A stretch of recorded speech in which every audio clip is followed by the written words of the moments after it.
we're live. Hello, everyone. My name is Ariel. I go by Energy when I do artistic things, and we are at Sankofa Video Books and Cafe. And today we are here with author of a great book, and the book is To Haiku'm. It may concern living your best life, even when Mercury is in retrograde. And we are here with none other than Harvey Fitz. Did I say that right? Correct. Okay. So first I'm just going to give a little intro on this about myself and then about the art. Okay. So I'm from St. Louis. I'm Capricorn. I'm an intern at here and I do youth coordinating and curating. I go at Howard. I'm an Afro-American Studies major and I'm an artistic healing minor.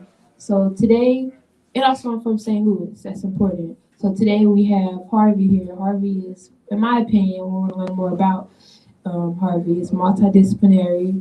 Through my multiple searches, I found out Harvey's an Aquarius, February 10th. Favorite artist is Lil Wayne, mine is Tupac, right? Mm-hmm. Photography, done that, you know. I saw you did that branding thing, that was nice.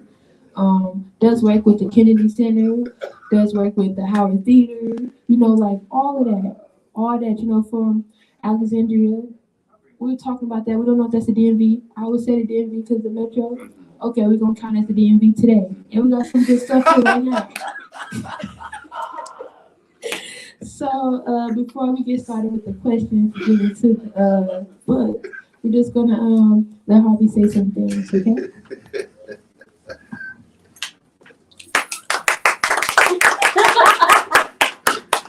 Oh my God! Wow, you are really going to be amazing in life. I want to let you know that you really are. She did her homework. I must advocate for Alexandria. Yes, we are part of the DMV. Once you get past that mix and bowl, then it gets questionable. But I like to think Alexandria is a part of the DMV. But thank you all for having me. Thank you so very much. I appreciate it. Again, my name is Harvey. I'm a full-time creative. This is Plan A through This Has to Work. So here am I. Yeah, I am actually an Aquarius. My birthday's on the 10th. And I was led to write this amazing book that has been blessing a lot of people, thankfully. I'm happy about that.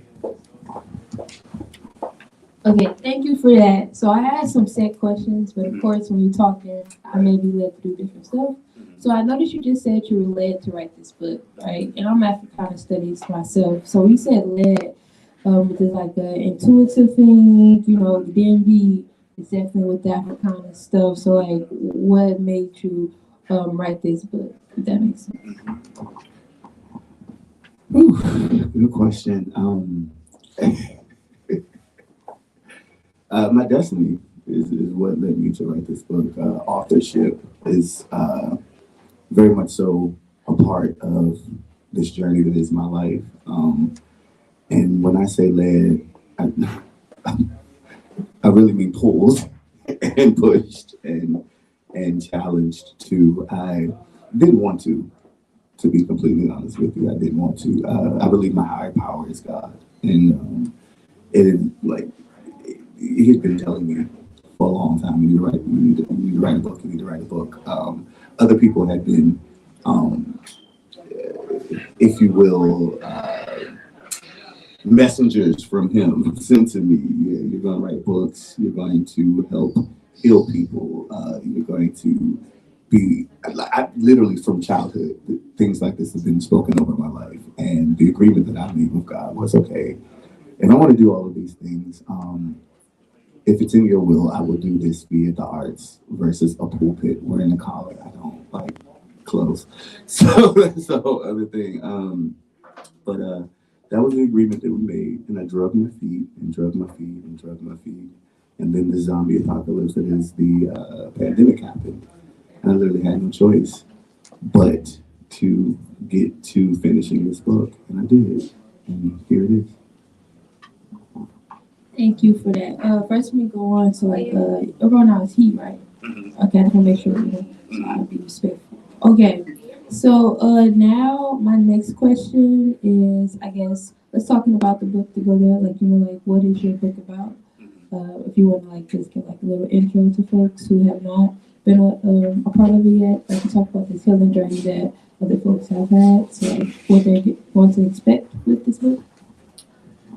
No problem. So I've been a writer of poetry since I was uh, like 10, 11 years old. And this particular book is a collection of haiku poems that I've written over the years. And for anyone who doesn't know, a haiku is a Japanese short poem that's so short, it's only 3 lines long, 17 syllables total. The first line is typically 5 syllables long, the second line is 7 syllables long, and then the last line is 5 syllables long. And traditionally, they're about like flora and fauna and trees and birds and stuff like that. My haiku, they technically fall under the Shinryu category of haiku, which is a broader scope. And I was intent in this being my introductory into the literary world because it's short, sweet, and to the point. And I wanted to appeal to audiences who otherwise would not pick up a book of poetry or be invested in reading poems. And so I affectionately refer to them as my pre-Twitter era tweets, because it's like follow the format, stick and move, and keep it going. And I broke it up into 4 chapters: live, laugh, love, and repeat.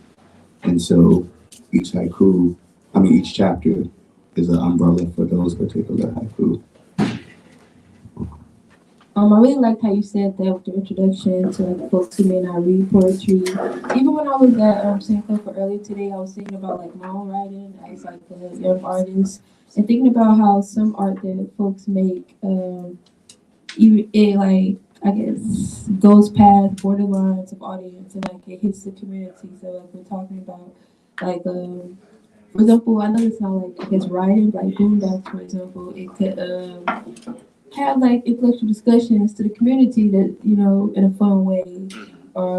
It's a book called The Skin I'm In. I don't know if you know about that one. Yeah, like it was really a good way for me to talk about certain conversations that I was having. So I really like that. Okay, next question that I have is I guess you talked about how you work with God and like just like messengers have come to you. So like what was your process of like this? You said you finally had to write this, like you had to sit down and deal with it. So what was your process of doing that since everyone has different processes? And maybe it's not a process. Oh, it was absolutely a process. I, I do you remember the show being Mary Jane? Of course. Okay. I just want to make sure. So okay, remember how she would have those yellow posters? That was literally my room with haiku and what I call Harveyisms that weren't technically haiku, but they were like anecdotes or short poems, and it started there. They would be all over my room. Then I switched to a journal, and as I would like travel around the city, one would come to me, or half of one would come to me, and I would write it down, and I would keep that journal by my bed. Sometimes I would be woken up in the middle of the night, and I would write something down, go to sleep, wake up the next morning, like, this could go in the book. But this was a 7 year process for me because it was a lot of stop and go, a lot of yielding to self doubt, a lot of non belief in myself, and then once I started changing my internal narrative of you absolutely can do this, you should do this, your words are important and they're valuable, and this whole process is not entirely about you, it's about those who this book is going to reach. And so once I got that cemented in the cerebellum, um, it snowballed from there. And once I yielded to that, all kinds of doors just started opening. I really rock with that, and I feel a lot of artists and folks can deal with that, especially when sometimes the exterior factors like You sure? You think you can? Da da da da da da. And it makes you question yourself. Absolutely. Or like maybe when you're younger, like inner child thing, you just did it. It was like off intuition. So I guess one more thing on the process. When you did this, you talked about like the I guess development of it and like finding yourself continuing. So with this like 7 year process, like in this book we're seeing like did you write it I guess literally like from start to finish or like what we're seeing like maybe the middle was before a part of the first part Oh like yeah.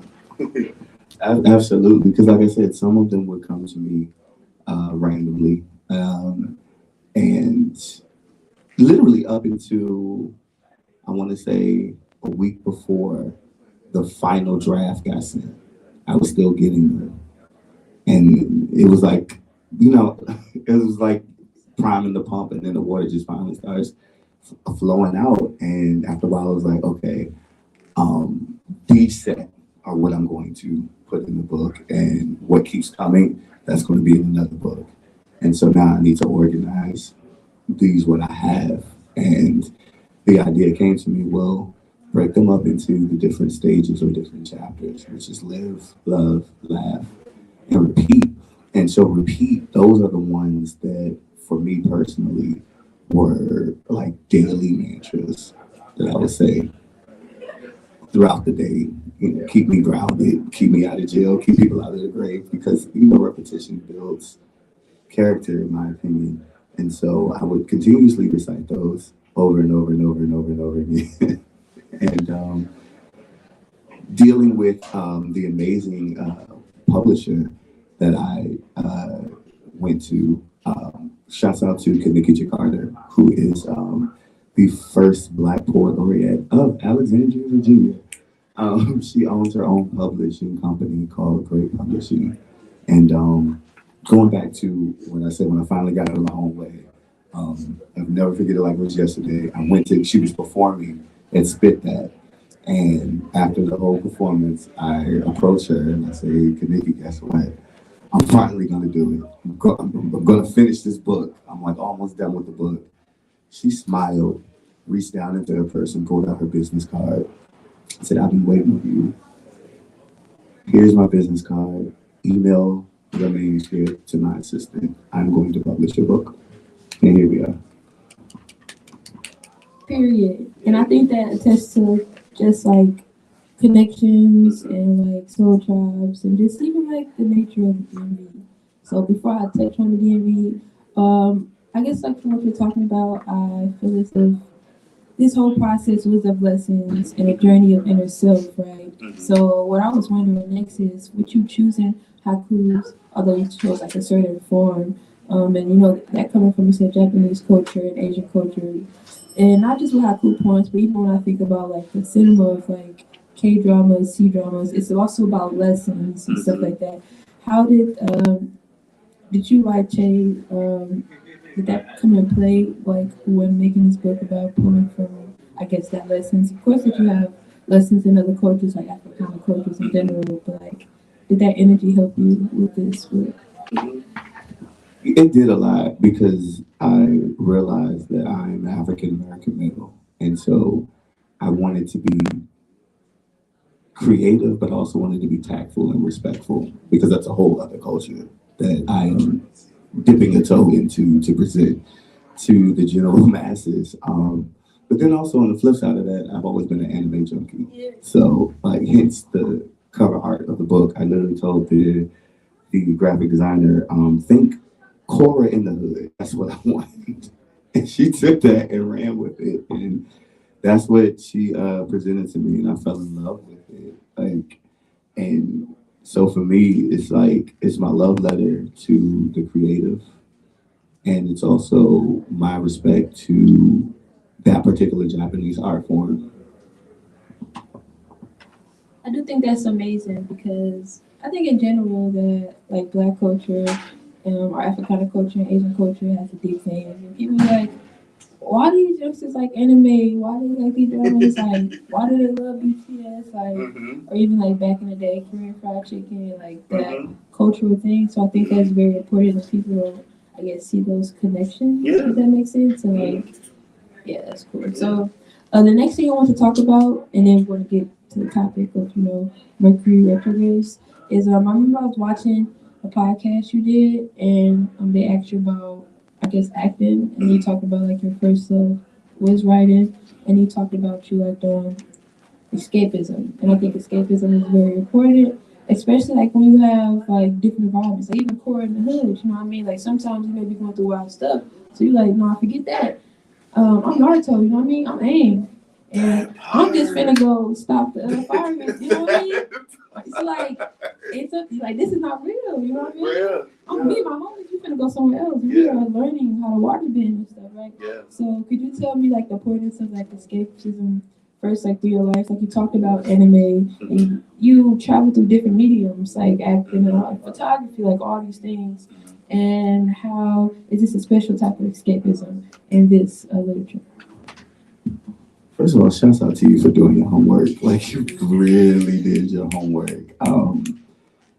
To answer that, yes, I consider myself a master escape artist in terms of bending my reality, and I use these mediums as security blankets, if that makes sense. Because I'm genuine. I am a textbook ambivert, and I'm very shy generally, which is contrary to popular belief. Because when I get on these stages and go to these events, and it's seemingly a different person, but that's a comfortable character that I put on, if you will, to help me cope with society. And that was also the approach with the subject matter of the book, because I honestly believe we are all, to an extent, walking around with a protective layer over ourselves.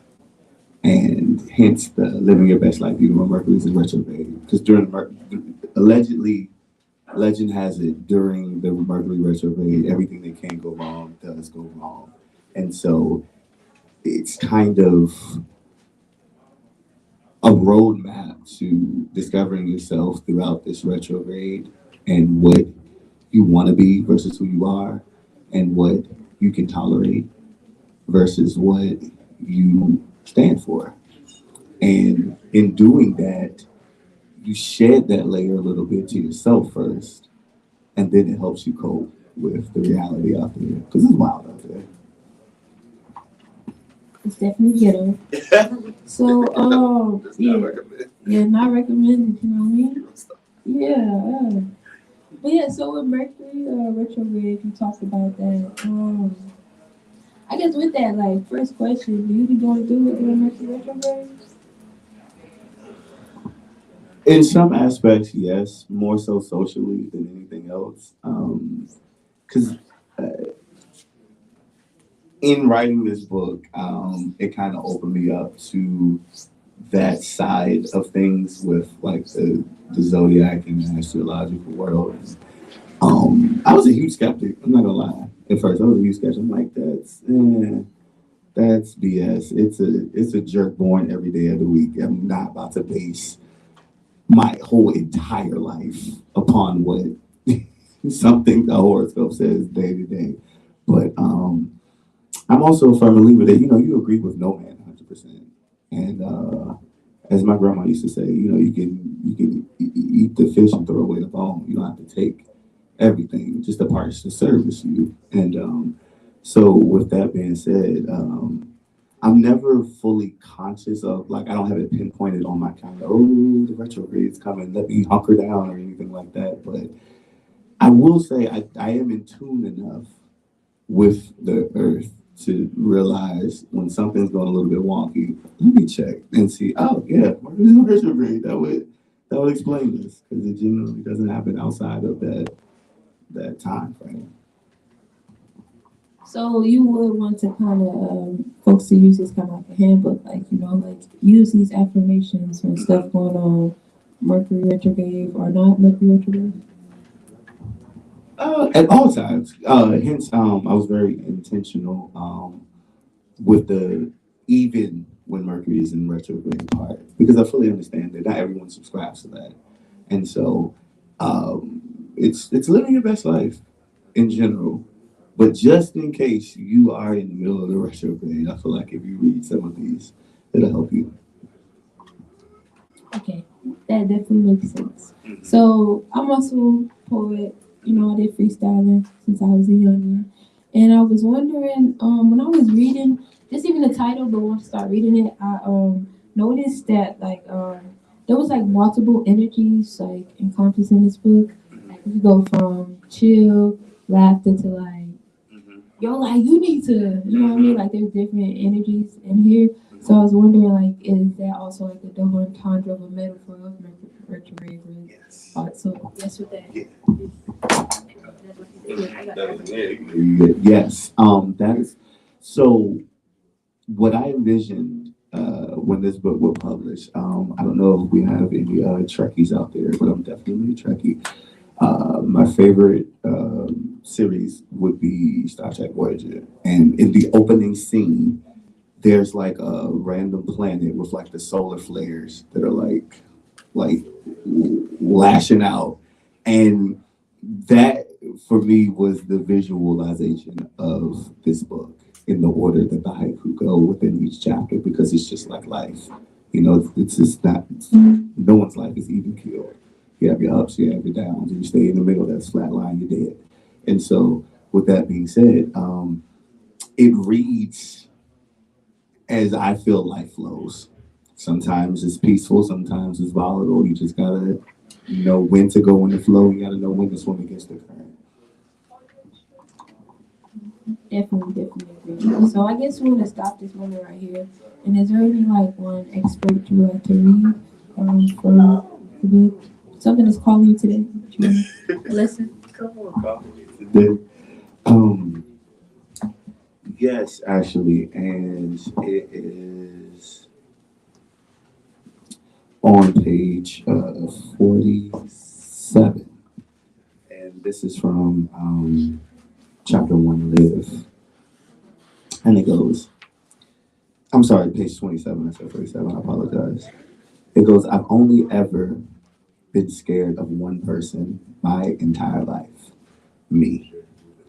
And I feel like in this particular season that we're in, um, a lot of creatives and people within, I guess, the business professional world as well, once you actually sit down and dissect this thing, it's not necessarily the outside factors that you're scared of. It's your capability that you are uncertain about, and that's the root of the fear. And so once you stop being afraid of yourself, it becomes, I don't know if I can to, yeah, I'm going to do this. I just need to figure out how. And it's that fear of that unknown within yourself that manifests outside of you and then it begins to attract other energies that are fearful.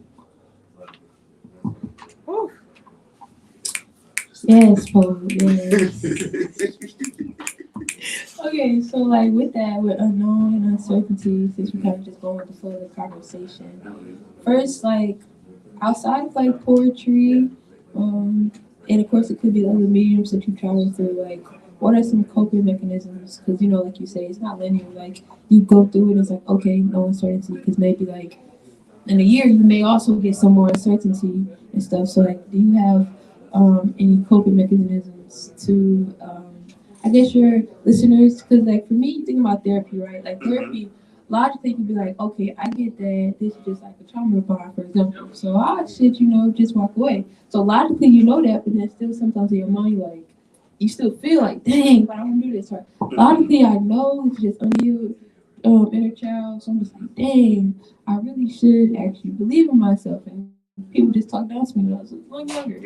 But then you're just like, oh, I don't know if I can do it. Although you know logically. So is there any coping mechanism for that? If that makes sense. It makes a lot of sense. I'm a huge proponent of therapy. I have always been. Thankfully, I have been afforded to be able to go to weekly therapy for the past 6 years. And I can honestly say that without it, one, this book never would have been written. And two, I would probably be in somebody's straitjacket. I highly recommend therapy. I highly recommend, but I understand in this economy that we are in, it's not financially accessible to everyone. So I would strongly suggest researching in your area a peer to peer or mentorship type of program. You need somebody that can pour into you mentally and spiritually. Everybody needs that. Like even your therapist as a therapist, believe it or not. Like even doctors, when they get sick, they go to doctors. You need a sound person or group of people that are unbiased and ultimately have your best interest at heart that can pour into covering. Everybody needs a covering, and that's the main coping mechanism for me is therapy. Second is a tool that I learned through the years of therapy, which is meditation, breathing. Just breathe. I promise you, once you start breathing and aligning yourself with the earth and everything around you, because even atoms have like a whole little universe going on inside of them. So once you start breathing, get your breathing down, it'll calm your mind because that's really what's fueling all of this. Once you calm that, you can do anything. Totally agree. So when you were talking, I know you said the same by your grandma. And the question I did have, of course, was how I guess Alexandria and DMV kind of culture affected your book and your style, but also upon that, since you talk about your grandma, how it's like family affected that. Because of course we talked about haikus being like Asian Japanese culture, but hearing you talk and even bring your grandma up, it reminds me of like the parables and just like the sayings that your grandma say on the porch, or like different people say. So like, how has that played a part, but also how has Alexandria in general played a part or DMV? Because for example, one of the talks we had in DC was of like Broadway back in the day in DC, and how that played a huge part in the culture of groups. Yeah, shouts out to my grandmother. Both of my grandmothers, actually, my maternal grandmother and my paternal grandmother. As as well over in Japanese culture, the family unit is very important. So was mine. I had a dope childhood. I didn't want for anything. Not that we were not at all that we were rich. I just the love was there, you know. Some of it was toxic. I'm not gonna lie, because the generational thing. Then some generational things were passed down that probably shouldn't have been passed down. But ultimately, the love was there. And my grandmother's love specifically.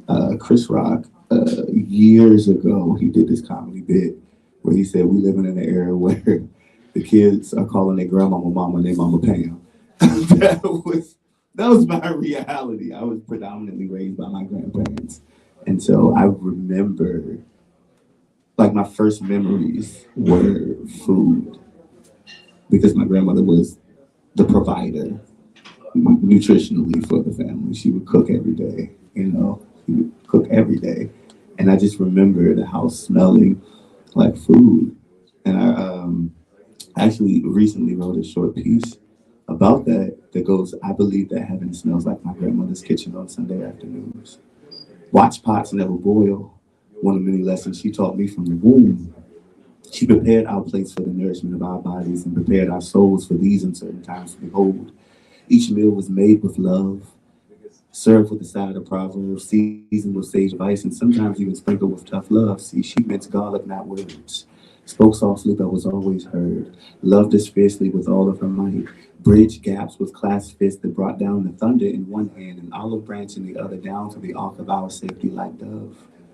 Key ingredient to vibranium, one of her hugs, while constantly reminding us of the greatness that we are made of.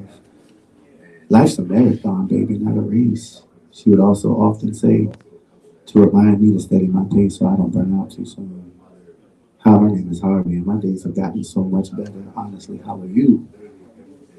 Like that woman was the glue, And thankfully, um, she left enough glue after she transitioned that we stuck together. Because when pivotal figures in the family pass away like that, it does one of two things. It either brings you closer together or it drives you further apart. Thankfully, it wasn't a soul food situation.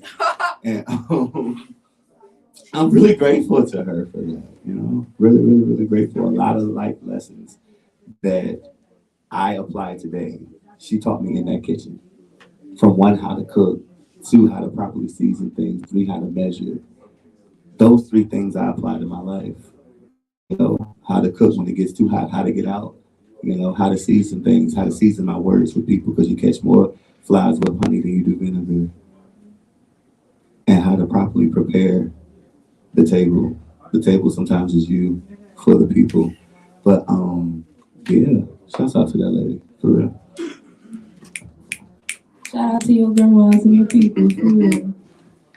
I think what you said was definitely important, and just like first talking about generational curses. Cause I don't know, I think first of all, it's like African folks, after whatever, like we got a lot of generational curses, and I don't know why, but I feel like a lot of artists, they be having a lot too. Even like back in the day, like Lady Day, Billie Holiday, Pac, anybody, right? It's a lot of so like I guess working through that, and I don't know, like sometimes I was thinking like maybe like thoughts is like a solace you can have, like, you know, with therapy and all that stuff, like analyzing that. And then with your grandma, talking about like just having like a safe space, I guess, and like speaking love to her. And like just thinking about, I guess, Sankofa and like you can't go nowhere until you know where you come from. And seeing, I feel like that would help us like having intergenerational conversations and relations, you know. Like for me, I remember I was talking to somebody working at the Canal, and I was like, yeah, I remember I'll be watching Perry Mason with my auntie. He's like, Ariel, how old are you? Or Golden Girls. I saw you like Shouts out to the Golden I Girls. saw you like a Judge Mathis. I watched that with my auntie too. Yeah. You know, like watching all those different things and just like learning those lessons. And even like not just escapism, but like with coping, like you say, like everybody can't afford therapy. Like yeah, cooking. I think that's really one because like cooking, you can really learn. Like sometimes it may not work on the first try. Sometimes you gotta submerge that mud and let it simmer for it to really good. That's like writing. That's like life itself. So just sometimes seeing how our everyday experiences can, I guess, affect with our lives. Like if y'all be in DC, you know, like the 70, I take the 70 all the time, just like sit there and think, be with the folks, you know what I mean? So I think it's very important. Okay, so I guess we're gonna come to end soon, so I have just some few more questions. Okay, so of course I had to go back to Lil Wayne. So yeah, like what's your deal with Lil Wayne? Why does Lil Wayne like, you know, why that's your man, like, you know, with like artist stuff? And also because you said Lil Wayne, I was wondering how has like hip hop affected your art? Of course, you know it's just like a genre. Some people say hip hop, jazz, blues, all have continuity. But yeah, so Lil Wayne and then how has hip hop affected you? So it's shouts out to Lil Wayne. He will actually be here this year performing in Silver Spring. But it's funny whenever I get asked, you know, who's your biggest poetry influence? Like I believe the the answers that they expect to hear are like, you know, County Cullens or Neil Hurston, Langston Hughes. Shouts out to them. For real. Shouts out to them. Definitely paved the way, like for real.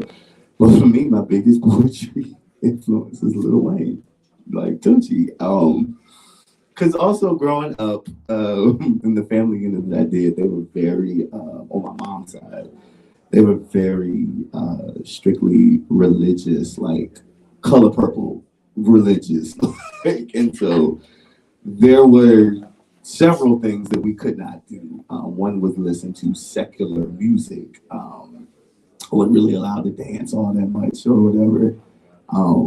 But shouts out to summers because and back to escapism because I would spend the summers on my grandparents on my dad's side, and it was a lot more liberal over there. Like I got introduced to all kinds of music in the summertime. My grandfather had the largest record collection of anybody. I'm talking thousands. It literally could. His record collection could have filled this entire store. That's how many records he had. And he would introduce me, every summer he would introduce me to other people like Nancy Wilson, Carmen McRae, B.B. King. Like he would introduce me to like the greats of music.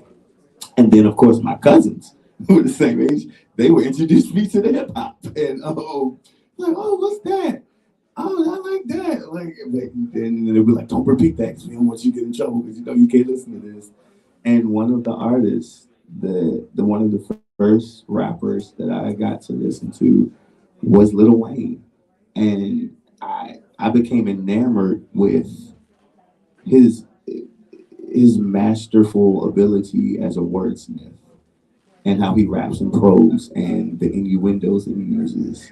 And it influenced me to think that one day I could write like that. Never wanted to be a rapper, never ever perceived myself to be nobody's little young, whatever, whatever. But I always felt like if he can write like that, I can do it too. And so I started writing my poems and I would mimic his styling like that. And then it kind of snowballed into my own voice, and here we are. I can definitely see like the similarities, like you say, like trying to be like that. But first with Lil Wayne's engagement, engagement of taking over for all of the 2000, yeah, and then with 2023, we still talk about Lil Wayne, right? It's like he can engage different generations, right? And that's the first thing that stuck out to me when I read your book, poetry book, for the first time. It's like, oh, like it's not boring. Like okay, like Thank you. I get it, I get it. Like I feel like I'm talking to my homie. My homie like, yo, what you doing?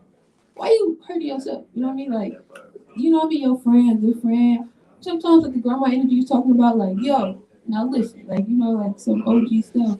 So I really can see that, and I guess the power of like having that accessibility because I'm Afro American Studies, but in like the academic world, you say you went to Virginia, The Virginia State University. Virginia State University, right? And then Atrocious. period. And then at Howard and stuff like that, even like at the English department, sometimes it's like you have to write in a certain way so it'll be seen as a great work of art, right? And I know we talked about Zora. Like Zora talked in her Edenville vernacular, and I'm from St. Louis, so like her, there, you feel me? And it's just like sometimes they be making us feel like so you just that type of writer, right? But then it's like you the Boondocks of you the Little Wayne of it, like we the people on the streets, the community, Alexandria, we feel it, like your community feel it, your cousins on your pop side, they feel it, right? So yeah, you want to talk about the I really triggered me and took me back to my sophomore year because it's like to quote the Color Purple again, all my life I had to fight for my voice, not just performing but writing. Being a particular professor at Virginia State, God rest her soul, she's no longer with us, Dr. Wilcox. I was on the school's paper, and we would literally go to war every edition because, and I quote, this article is too flippant. It's too much of your voice. You need to take that out of there.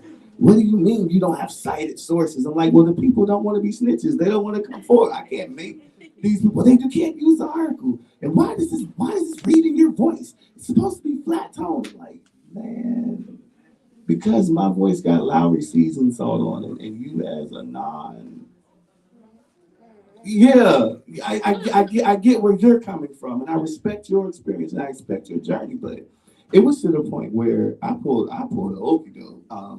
There was a particular Pulitzer Prize winning journalist who came to lecture us, the entire mass comm department was there. We're in Virginia Hall. And why did they ask, do anybody have any questions? I hopped my black behind up in that line. I said, hi, how you doing? Harvey, sophomore on the school paper. Question, what is your opinion on the MLA writing style as it pertains to journalism and stifling the actual journalist's voice? Like, how do you feel about that? Do you think that's a necessary thing? And are we nearing the moment where we no longer have to just write hard-nosed news articles. Can we put our opinion in it? He wholeheartedly agreed with me. And the whispers on the dais, it was like, oh my God, what is it? And so my my faculty advisor at the time, Dr. Hobbs, when our next meeting came, he came, he said, come in and shut the door. I said, okay, okay. He's like, boy, you done started something. I was like, what did I start? I just asked the question. I just asked the question. And from that question, it kind of revolutionized that area on the campus because it just didn't make sense, you know? That was amazing. I really like that. And like, I guess when you were talking, it made me think about before you said you were uneasy about what you were doing, and it may have like a lot of different factors. Like after hearing your story, I think about like my life and other folks' life. It just reminds me that sometimes when you aren't conforming to a mode, like an MLA mode or what you're writing, a lot of people, like some people who rock with it, like, oh yeah, you so brave, you trying to be different. Like you're not even trying to be different. This is just who you is, who you are. You know, I talk like that, right? But also, it's like you have all this like energetic energy trying to tell you not to do that, right? And it's like pressure. Like even when you're saying like you're uneasy, doubting yourself, like you didn't tell us like people were telling me not to do this, not to do that because you just get used to it. It's like oh that's what comes with being like me and stuff, right? So I think that's like a part of that like doubting because everyone's like, what are you doing? You kind of doing something new. Like I never seen no Laurie's Haku poetry book like this, right? Like you didn't did that, you know what I mean? So I think that kind of what makes it uneasy, I guess, if that makes sense. So yeah, I really rock with that. I think I had another thing around what you said. I'm thinking about it. So you was talking about well, I guess I can go to something else before we go to this, I guess, and I'll come back to it.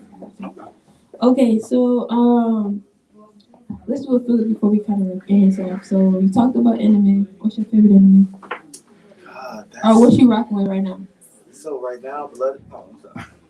I'm about to rattle it off. Of course, Naruto. Blood of Zeus was great to me. I love. So I'm an old soul. So it's Gundam Wing for me. I would sit and watch reruns of Gundam Wing. You probably don't even know what the heck I'm talking about, but I will watch Gundam Wing. Like I have never seen it before. And my love for anime is very broad spectrum. It'll go from Teen Titans to Kiki's Delivery Service to right, shouts out, and then of course Sailor Moon like all day long. Like shouts out to Sailor Mercury by the way. Shameless plug.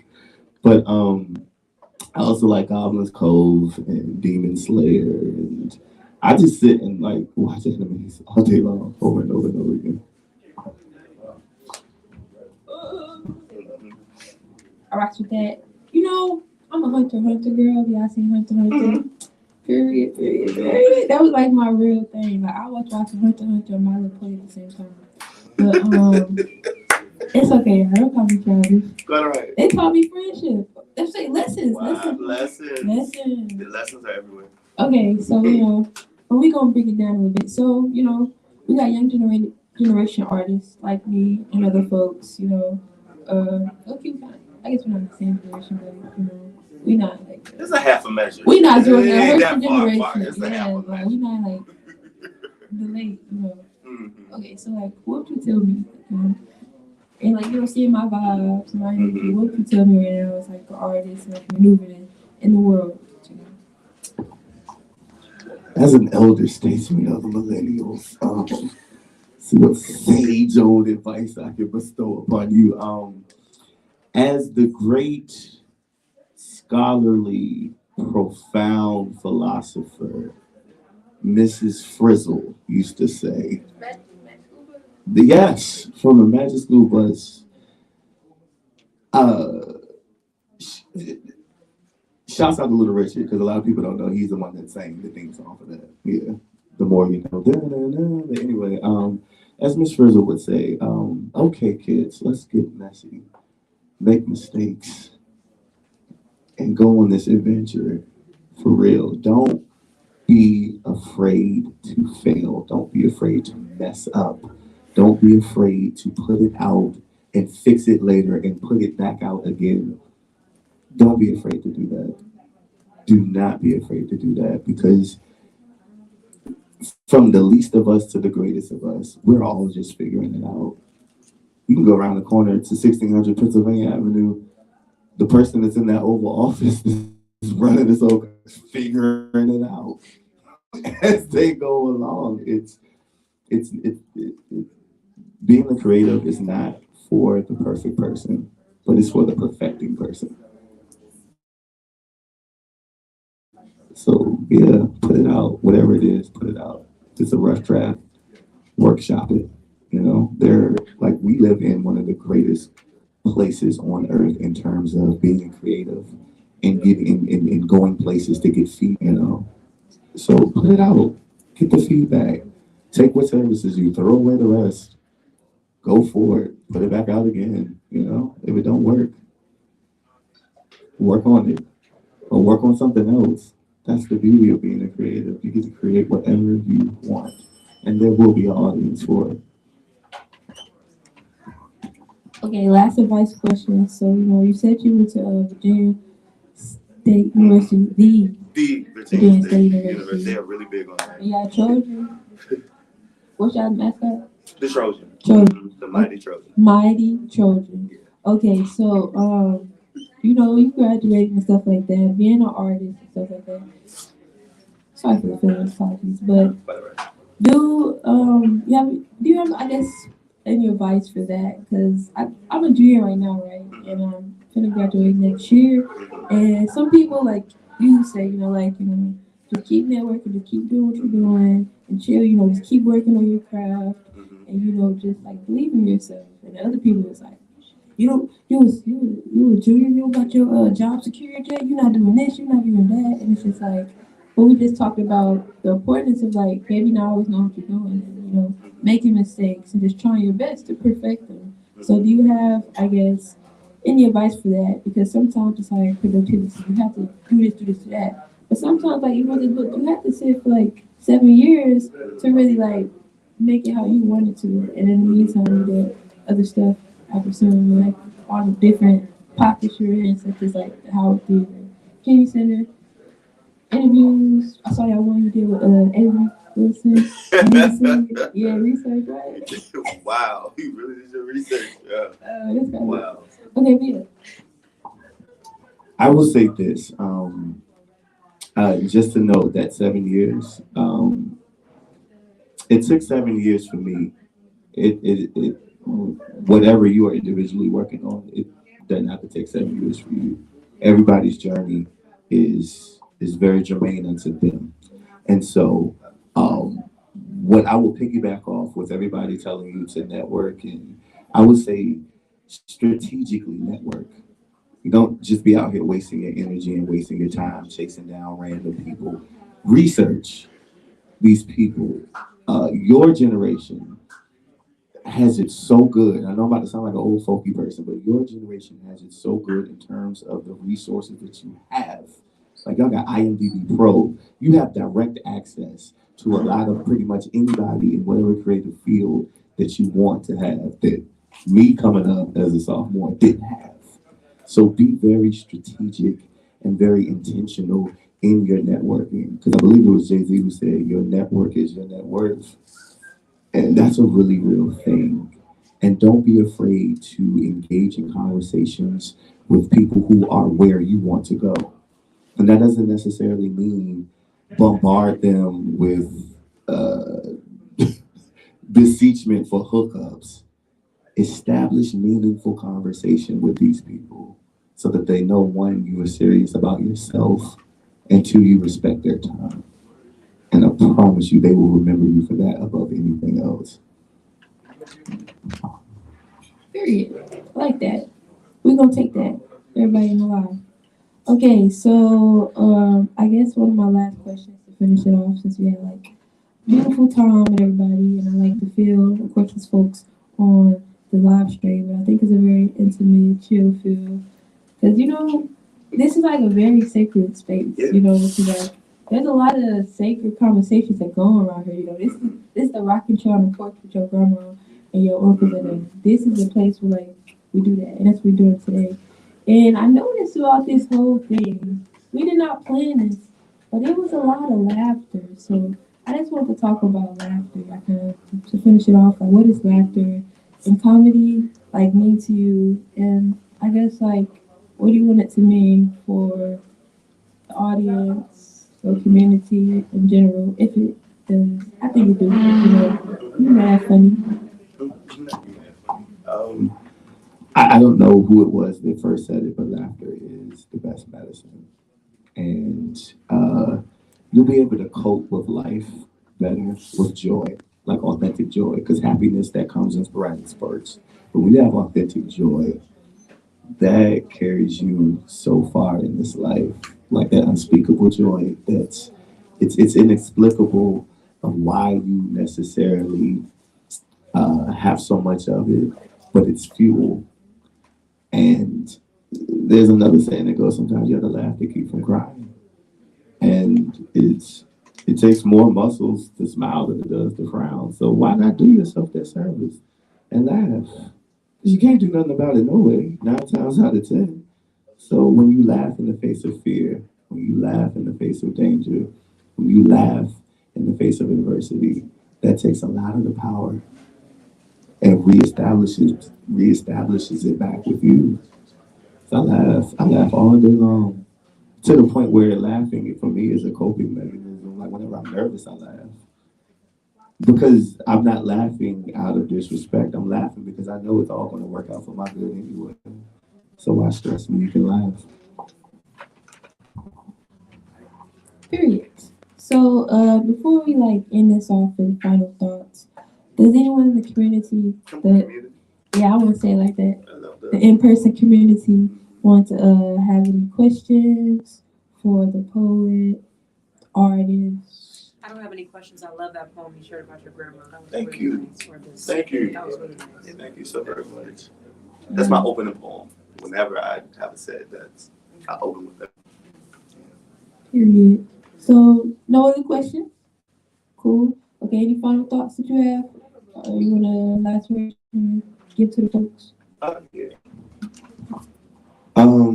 It's actually it's a haiku from the final chapter repeat that goes, direction is more important than speed, so stop going nowhere fast. A lot of times we feel like because of our age, because of our status in life, because of what someone else is doing that's similar to what we're doing, and they're more advanced in their process than we are in our journeys, that we are failing. No, you're not failing. You just are focusing. You need to zero in on what you need to focus on. So don't let that deter you. Please do not let that deter you. Even if you have to get back up for the umpteenth time and dust yourself off, think about why you have to keep getting back up. And think about where you need to start going once you get up. Because sometimes the problem is you're still going in the same direction. And you need to alter the course. But whatever you do, don't give up. Give it another go. Thank you so much. We want to give our poet, artist, everything a round of applause. Thanks to the community for coming here and listening and being respectful to the place. Thanks for saying Kofa. Appreciate myself for doing this too. Yes, you better thank you. Yes, thank you, That's beautiful all I host. like. Snoop Dogg said, I want to thank me. Simple. So yeah, thank y'all for coming. We're gonna cut off the Zoom or the live thing, the stream.